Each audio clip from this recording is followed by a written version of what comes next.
نمونه ضرب کسر ترینوم د دوی حل لاره اشاره وټاکه. تاسو اوس داسې تصور وکړئ چې لوی تر صفر دغه شی بیخي موږ لرو نه، دا د باینومونو ضرب دی. زه د دې اشاره غواړم وټاکم. د دې اشاره څنګه ټاکلی سئ؟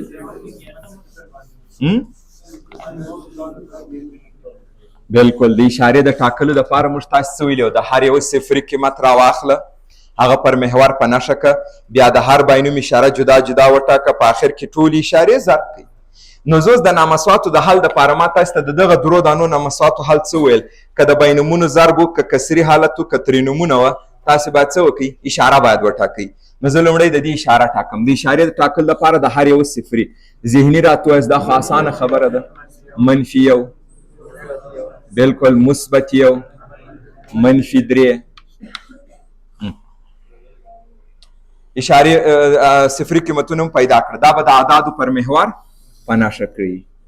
مثبت لایتنی او دا طرف هم منفي لایتنی. درې دانې صفري قیمتونه لرو، دا درې دانې صفري قیمتونه، دا یو اضافه خط. دا قیمتونه چې تاسې لیکئ دقت وکئ چې ترتیب مو هیر نسي. لوی عدد ښی طرف ته، کوچني عدد چپ. د مثبت مقایسه اکثرا د ټولو زده په منفي کې ځینې وخت ګډوډ سي. نو اسانه لاره دا ده که چیرې په یو ځای کې تاسو ته مشکل جوړېدی، مثبت یې مقایسه کوي. صحیح ده؟ اوس مثال زه دا فتن تاسو ته منفي یو پر دوه لوی دی که منفي یو پر درې لوی دی؟ منفي یو پر دوه لوی دی. اما صحیح خبره دا ده چې منفي یو پر درې لوی دی. وینې ګډوډ سو درڅه؟ نو زه څنګه وکړم دا کار؟ نو زه درته وایم که په منفي کې درڅخه غلطېدی، بهترینه لاره دا ده چې مثبت یې مقایسه کوي. اطراف په منفي کې ضرب که بېل هغه مو اوس نامساوات هم زده کړي. زه څه وایم؟ صحیح ده. یو پر دوه لوی دی که یو پر درې؟ تاسو پوهېږئ هغه کسر لوی دی چې مخرج یې کوچنی وي. نو دا خو واضح ده چې یو پر دوه لوی دی. اوس اطراف په منفي یو کې ضرب که، دا به منفي یو پر دوه سي، دا به منفي یو پر درې، او لوری به تغیر وکړي. نو دا شکل ځینې جوړ سو. که د منفي مقایسه چاته مشکله وه، د هغوی مثبتونه دې مقایسه کړي، په آخر کې د اطراف په منفي کې ضرب کړي. د منفي او مثبت مقایسه خو د هر چا زده ده. مثبت تر منفي دایم لوی دی. مثبت و مثبت اکثرا اسانه. ښه، نو اوس راځم په دې درو عددونو کې چې زه په نښه کوم چې کوم یو ښی طرف ته، کوم یو چپ طرف ته. دا یو مثبت دی، دا خو واضح دی چې دا تر ټولو لوی سو. منفي یو منفي درې کې که د چا څه غلطېدی، یو درې دي مقایسه کې درې لوی دی. اطراف په منفي کې ضرب کوي، په منفیانو کې بیا منفي یو لوی راځي. نو منفي یو لوی دی او بیا منفي درې. ښه، اوس راسئ د هر باینوم اشاره وټاکئ. اکس مثبت یو، صفري قیمت یې دلته ما لیکلي منفي یو، دا یې منفي یو. د صفري قیمت ښی طرف د ا علامه، ا مثبت دی نو دا مثبت، او چپ طرف یې خلاف. اکس منفي یو، صفري قیمت یې یو، دا د ا علامه، ا وګورئ مثبت دی. ګورئ دا د صفري قیمت چپ طرف چې هر څومره خاني وي هغه مهمه نه ده. دا ټول طرف ته موږ څه وایو؟ چپ طرف. او هغه ټول طرف ته ښی طرف. نو دا ټول خلاف ا راځي چې منفي. د اکس مثبت درې، صفري قیمت یې منفي درې. اکس مثبت دی، دا طرف راځي، د اکس ضریب مثبت دی، دا طرف راځي مثبت، او دا طرف منفي. دلته چې زه تاسو ته ولیکم د افادې اشاره، افاده مطلب مې د دوی ضرب دی، یعنې دغه افاده. تاسې علامې ضرب کړئ. تاک واره منفیان منفي، جفت واره مثبت، یو وار منفي پکښې کې دی، او دا ټول مثبتونه دي. اوس علامه تیار تعینس وکنه. تر دغه ځایه پورې زوړ درس دی. ما تاسو ویلو په دوی کې اشاره وټاکه. تر دغه ځایه پورې د زاړه درس په اساس ته راځي. ښه، تر دې ځایه چې رالی، ما تاسو ویل بیا څه وکړو؟ مې درته ویل چې په سوال کې مو ولیدل، بیا به ووینئ چې نورې څومره کم کار پاته دی. علامه خو مې وټاکل، اشاره خو وټاکل سوه. اوس زه نامساوات څنګه حل کړم؟ ته راسه وګوره، افاده لوی تر صفر. ګورې زه دې ته نوم ورکوم، دا ټول ته افاده. دا ووایاست لوی تر صفر. افاده لوی تر صفر یعنی مطلب افاده مثبت. اوس به دلته راواخلئ یوازې مثبت ځایونه. همدغه حل سو. راواخلئ دا یوازې د جواب په شکل ولیکئ. یو دا دی د منفي درې څخه تر منفي یو. اوس تړلی ونیسم که خلاص، هغه د دغه ځای معلومیږي. ګورې تاسو ته ویلي وایي یوازې لوی تر صفر راته ووایه، خو دې صفرونه مه وایه. نو تاسو صفري قیمتونه مه شاملوئ. دوې دانې ساحې دي اتحاد وکړي د یو څخه تر لایتنۍ. څنګه دی د نامساواتو حل؟ اسانه دی. رښتیا چې اشاره مو وټاکل جواب تیار موجود و، حتی تر اشارې ټاکلو مونږ کار کم نسو، په هغه کې به مثبت هم ویل چې دلته مثبت دی دلته منفي. په نامساواتو کې اوس یوازې څه کار کوو؟ هغه یو دانه راخو کوم یو چې سوال کې غوښتنه ده. صحیح ده؟ سوال بل راخلم. که دا څوک یاداشتي زړه، ځکه دا خو د فعالیت مثال دی، مګم دا سوال چې کاروم دا د کتاب دی.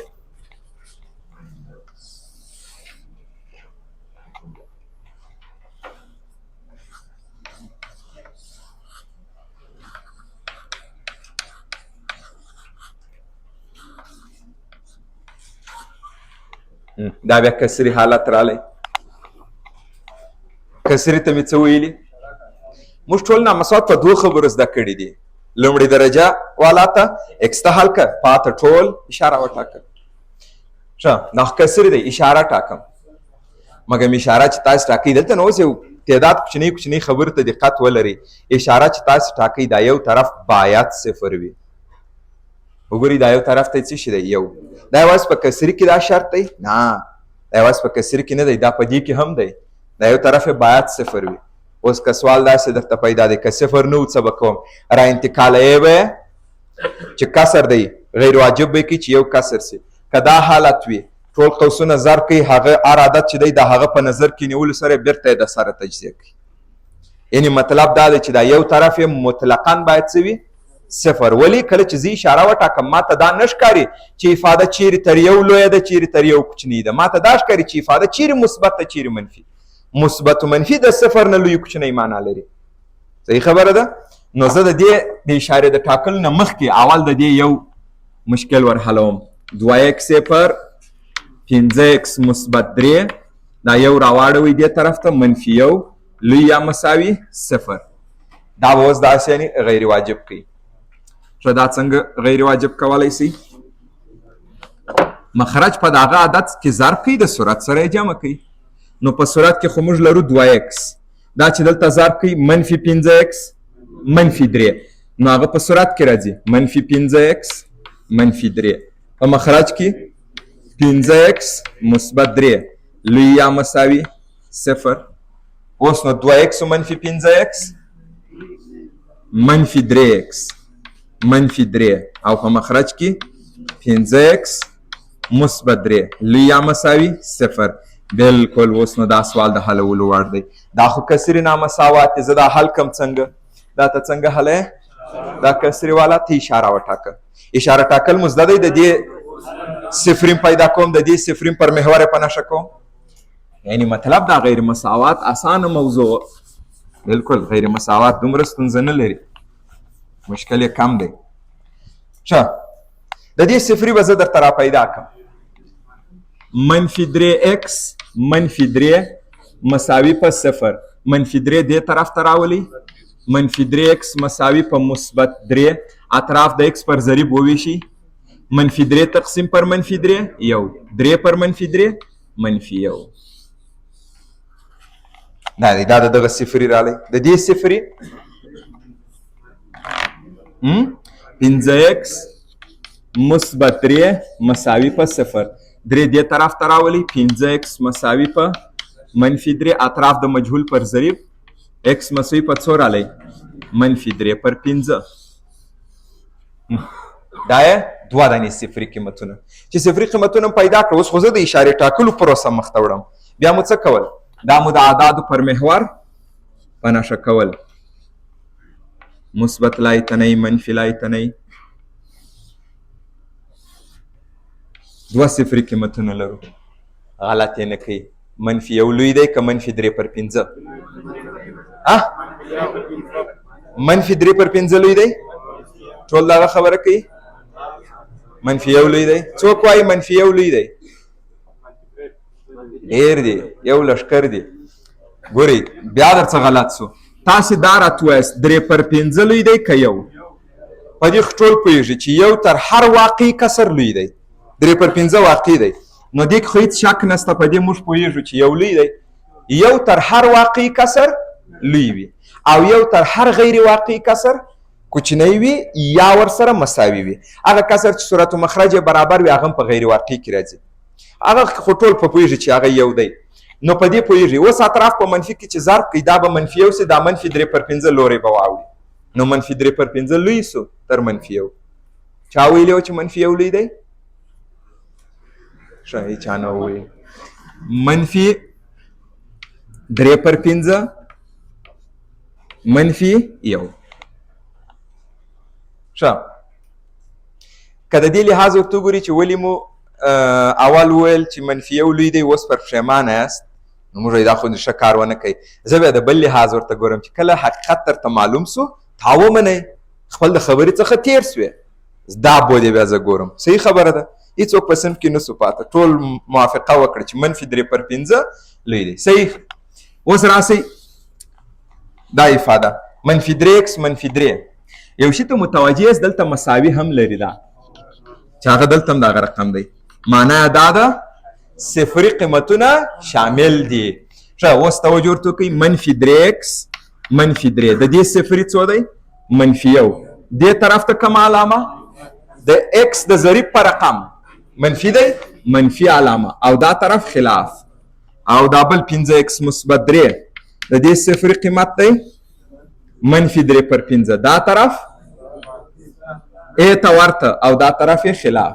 د افادې اشاره څنګه وټاکم؟ علامې ضرب کوي، منفي مثبت منفي. ښه چې دا مو ضرب کوي. اوس ورته وګورئ، راځم سوال ته.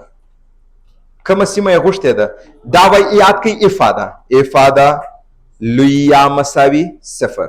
معنا دا ده چې کومه سیمه چې مثبت وي هغه جواب دی. که د دې لوري هغه طرف ته وایي بیا جواب څه شي راتلی؟ افاده کوچنی صفر. منفي ساحه جواب راتلی، نو زه ورته وایم چې دغه جواب دی.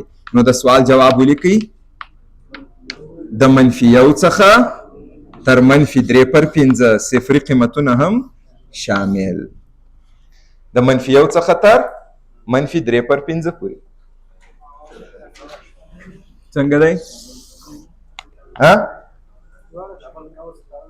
دا مو تړلی ولې ونه نیوئ؟ ښه زه دغه سوال ته منتظر وم. دا غلط سوی نه دی، دا ما صحیح ولیکئ. د منفي یو څخه تر منفي 3/5 دا مو ولې تړلی ونه نیوئ؟ ځکه چې د ما ته ویلي صفري قیمتونه شامل که، په د خاطر مو هغه تړلی نه دی نیولی. نو دا خو صفري قیمت دی. نو تا اول په دې ځان پوه کړه چې صفري قیمت یعنی څه؟ یعنی هغه قیمت چې افاده صفر کوي. تاسې دا قیمت راواخلي وضع کوي چې افاده صفر کوي؟ نه. صفري قیمت مطلب دا دی هغه قیمت، ګوري صفري قیمت د باینومونو صفري نه، صفري قیمت هغه قیمت چې افاده ور باندې صفر کیږي. آیا یو کسر خپل د مخرج په صفري صفر راځي؟ د مخرج په صفري خو تعریف شوی نه وي. یو کسر خپل د صورت په صفري صفر راځي. نو ما دا ځکه شامل نه دی نیولی چې دا د افادې صفري نه دی. نو دا اصلي تحلیل سو، او اسانه داسې ویلی سي په کسرونو کې که صفري شامل وه د مخرج د مه شاملوئ. دلیل یې ځکه د مخرج په صفري باندې افاده نه صفر کیږي، د مخرج په صفري افاده تعریف شوی نه دی راځي.